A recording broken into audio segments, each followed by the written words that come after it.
In the epistle today, St. Paul made the great affirmation that we are the children of God. Then what happens? The gospel goes on to talk about a woman. Woman who has always been notorious for 2,000 years for being the one who had fallen, let's say. And this is what the gospel is about.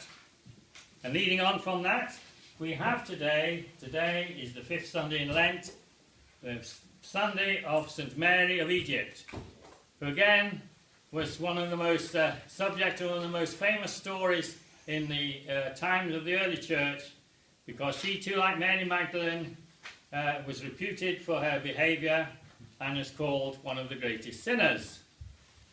So let's see whether there's a connection between these things. Children of God.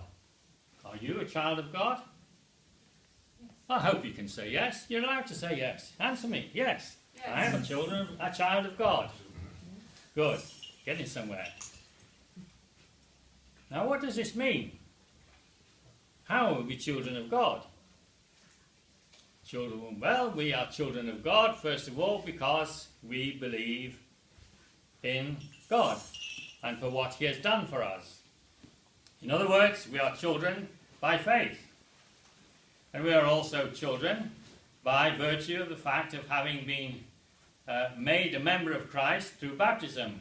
We are part of Him, we belong to Him, we are truly a child of God. A child by faith, child by sacrament, child by the church. But what is the reality? This is where the fun starts. What is the reality? It's always good as Christians when we can have, say, a wonderful church, a wonderful liturgy, wonderful people, and so on and so on and so on, to ask at any one point, what is the reality? And this is where I want to try and build on what I talked about last Sunday, was because I felt last Sunday I got quite a lot of resonance from you about what I said, so I want to expand it a bit. What we were saying last week, and what we're starting to say now is this week, is that we as human beings are all the time subject to a great number of things, particularly our thoughts and our feelings. As we go about our daily life, all through the week and all that, all the time, we as a person, as a being, are being subjected to a degree by our thoughts and our feelings. Can't help it. That's just the way our natural energies work, is that, for example, when something happens, then we will tend, by our thoughts and our feelings, to be pushed strongly into the direction of being very anxious.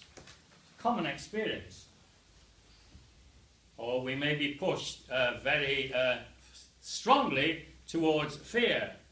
And we all of us know how suddenly, for whatever reason, we can suddenly be gripped by fear.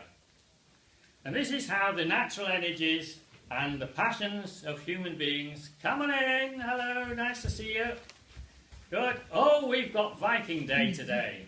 Gosh, well done. Where are we going to sit you? Can you sit next to a Viking? Oh, it's a very dangerous person, you know. Hello, George. Where are you going to sit? Perhaps? Yes, there's somewhere in this room over here. Well done, George. Come on.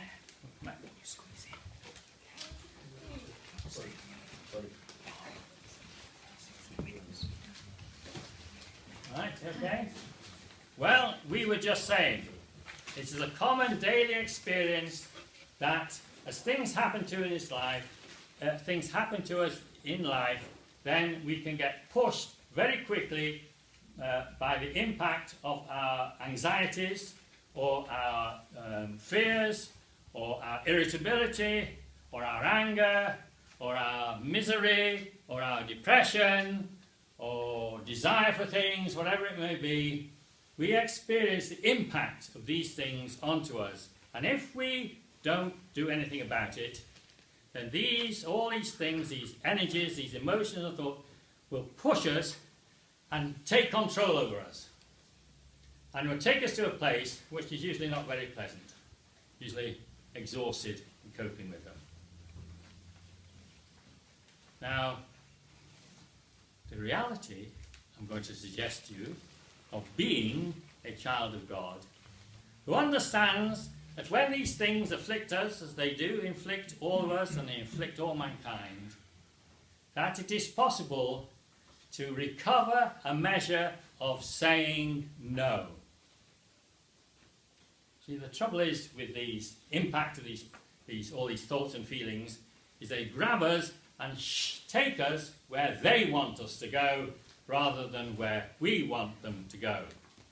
And then when we experience perhaps great tension and so on, and a great struggle, it's important for the child of God to recognize that he is being bereft here of the reality of being a child of God, because he's been taken over by the ways of the world, the thoughts of the world, that all that goes on in the world, in one way and another, we are being taken over, and the reality of being a child of God disappears.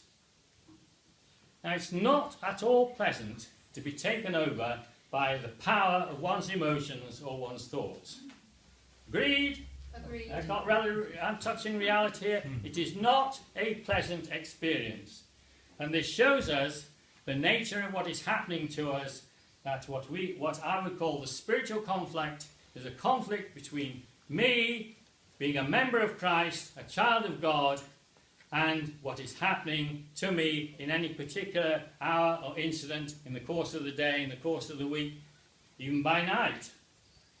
What's the experience of waking up by night and suddenly go, oh, because some big anxiety, some big fear, some big misery, some big whatever, suddenly some moves into your dream and takes you over and you can't get back to sleep.